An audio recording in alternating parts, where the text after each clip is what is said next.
Hi friends, ഞാൻ honey.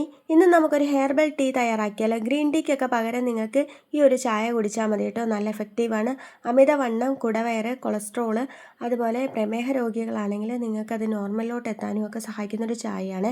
നല്ല രോഗപ്രതിരോധ ശേഷിക്ക് നിങ്ങൾക്കിത് കുടിക്കാം. അതുപോലെ എല്ലാത്തരം ദഹന പ്രശ്നങ്ങൾ മാറാനായിട്ട് ഈ ഒരു ചായ നിങ്ങളെ ഒത്തിരി സഹായിക്കും.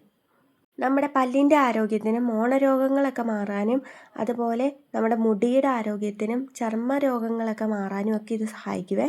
ഇതെങ്ങനെയാണ് തയ്യാറാക്കേണ്ടതെന്ന് വെച്ചാൽ, ഞാൻ കുറച്ച് പനിക്കൂർക്ക ഇലയും അതുപോലെ പേരയിലയും പറിച്ചെടുത്തിട്ടുണ്ട്. രണ്ടും ഒരേ അളവിലാണ് എടുത്തിരിക്കുന്നത്.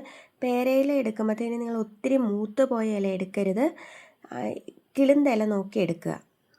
ഒന്നുകിൽ വെയിൽ കുറവുള്ള സ്ഥലത്ത് വെച്ചിട്ട് നമുക്കിത് 2-3 ദിവസം കൊണ്ട് ഉണക്കിയെടുക്കാം.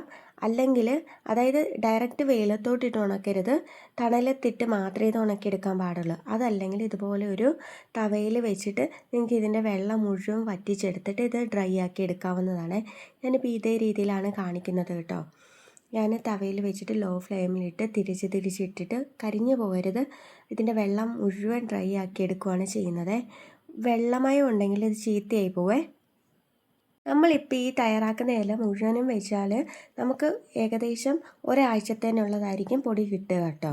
നന്നായിട്ട് വെള്ളം വലിഞ്ഞ് കിട്ടണം, അല്ലെങ്കിൽ ഇത് പൂത്ത് പോകാനുള്ള ചാൻസ് ഉണ്ട്. നമ്മളിത് ഫ്രിഡ്ജിൽ വെക്കുന്നില്ല കേട്ടോ, പുറത്ത് തന്നെ നമുക്ക് സ്റ്റോർ ചെയ്യാവുന്നതാണ്. ഇത് കണ്ടോ, നന്നായിട്ട് ഉണങ്ങി വന്നിട്ടുണ്ട്. നമ്മുടെ കൈ വെച്ചിട്ട് പൊടിച്ചെടുക്കുമ്പോൾ ഇതേ രീതിയിൽ കിട്ടണം കേട്ടോ.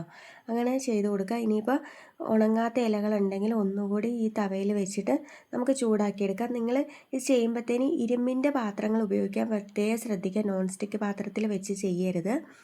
ഇനി നന്നായിട്ട് പൊടിച്ചെടുക്കുക. ഇതുപോലെ നമുക്കാണെങ്കിൽ ഒരു പാത്രത്തിൽ അടച്ച് സൂക്ഷിച്ച് കഴിഞ്ഞാൽ നമുക്ക് ഒരാഴ്ചയൊക്കെ കിട്ടുവേ. കൂടുതൽ അളവിൽ തയ്യാറാക്കി വെക്കുകയാണെങ്കിൽ കൂടുതൽ ദിവസത്തേക്ക് കിട്ടും.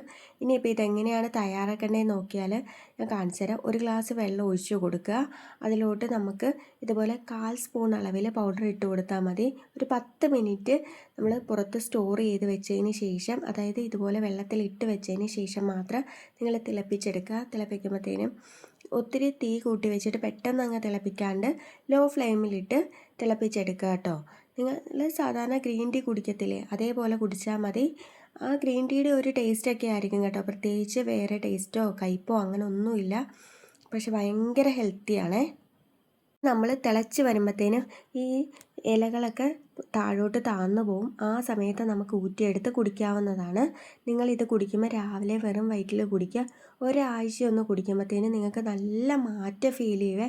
വയറ് ഒത്തിരി ഉള്ളവർക്കൊക്കെ വയറ് കുറയാനും വിശപ്പിനെ കൺട്രോൾ ചെയ്യാനും ദഹനം നന്നായി നടക്കാനും ഒക്കെ ഇത് ഒത്തിരി ഹെൽപ്പ് ചെയ്യും. ഷുഗറുള്ള ആളുകളൊക്കെ ആണെങ്കിൽ ഡോക്ടറോട് ചോദിച്ചതിന് ശേഷം കുടിക്കുക. പെട്ടെന്ന് ഷുഗർ താഴ്ന്നു പോകാനുള്ള ഒരു ചാൻസ് ഉണ്ട്. എന്തെങ്കിലും പ്രത്യേകിച്ച് ടാബ്ലറ്റുകളൊക്കെ കഴിക്കുന്ന ആളുകളാണെങ്കിൽ പ്രത്യേകിച്ച് ഡോക്ടറോട് ചോദിച്ചതിന് ശേഷം മാത്രം ഉപയോഗിക്കുക. ഈ ഒരു വീഡിയോ ഇഷ്ടപ്പെട്ട് കഴിഞ്ഞാൽ ഫ്രണ്ട്സിനോട് ഷെയർ ചെയ്യണേ. Bye, see U.